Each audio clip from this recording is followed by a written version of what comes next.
What's up, Mr. Connor? Hey, bud. So let's take a look at your swing. I'm going to loop this for you. I don't know if you've ever seen this before in slow motion. I did this with clay too. This is kind of cool. It's something I didn't get to benefit from when I was your age. So just kind of take a look at what you're doing. Like I said, I don't know if you've ever seen this before, but I'm going to put it even slower. I'll do maybe two more.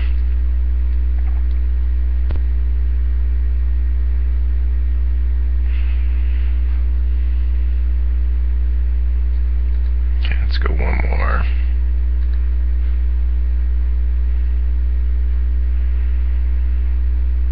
Alright, so let's back this up and we'll take a look. So the first thing that we do, obviously, we did our making sure we're doing our exercises every day, and I'll have those to you today along with this video. So doing those are going to help us reduce our risk for injury as we're growing and developing as a young athlete, and will also help when we get into our hitting mechanics stuff. It's going to help you to almost download the information a lot quicker and have your body be able to be more optimized. Remember I talked to you about the governor in the car engine and how it keeps the engine from exploding or imploding and protects it from injury.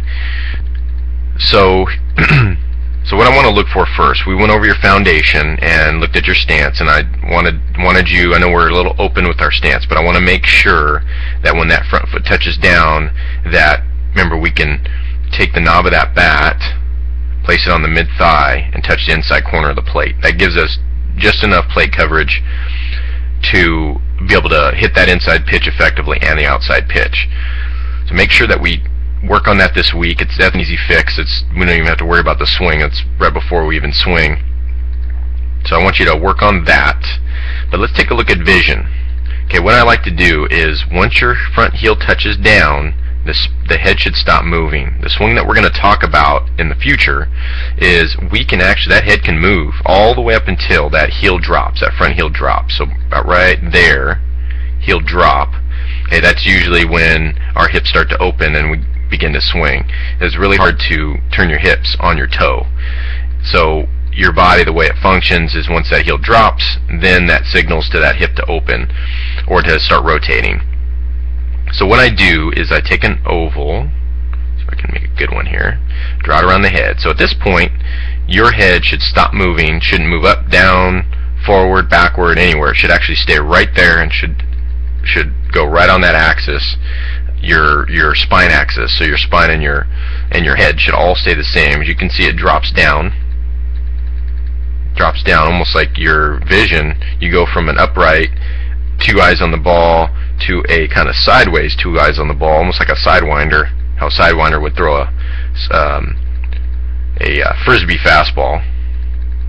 Okay, so we'll work on, I think this is going to be a quick fix, so I don't know if we'll really spend a ton of time on this, but this week, I know I haven't really showed you or demonstrated how I want you to approach this and have that head. I want that head to be more level. I want it to be in this position here, the head there.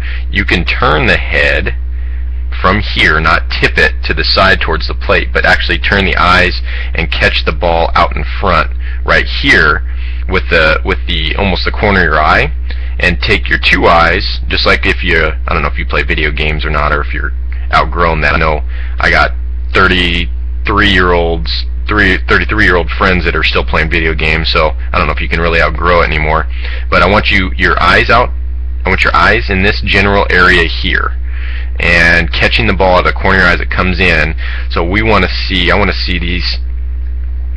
see right here, we're going to start picking up that ball coming in. Now, heads down, like I said, but I think we're at the expense of that neck really coming, that ear coming towards the shoulder, that right shoulder and right ear kind of coming together. And what you'll learn from me is that shoulders are ear poison. So anytime we get the shoulder and the ear close together, it's not a good thing. So we want to have the head and the shoulders move independently of each other. Other than the tracking, I mean, we're there, but I think we're just tipping our head a little bit too much.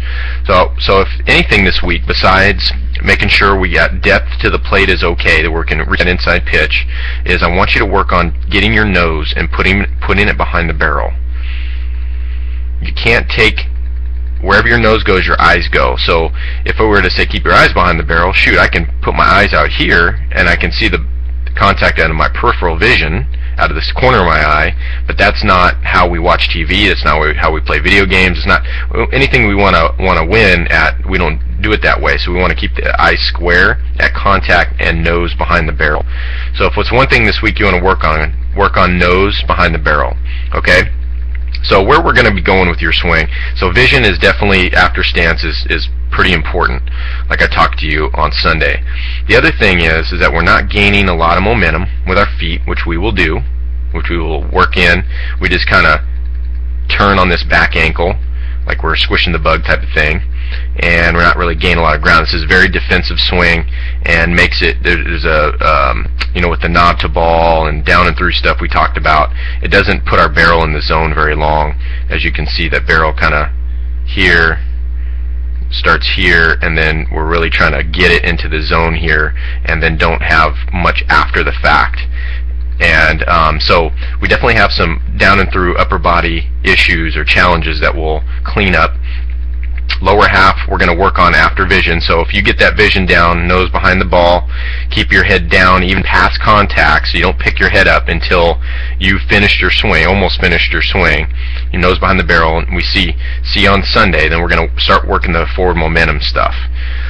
That's when we start to pick up some ball exit speed. Now I want to show you kind of a glimpse into the future where I see your swing going. This is a freshman at Memorial. I've been working with him for over a year now, I think, year and a half. For him, he was an arm barrer, which I don't really see us too much. A little bit. We bar that front arm. That just means that we get a straight arm right here. We straight arm the ball.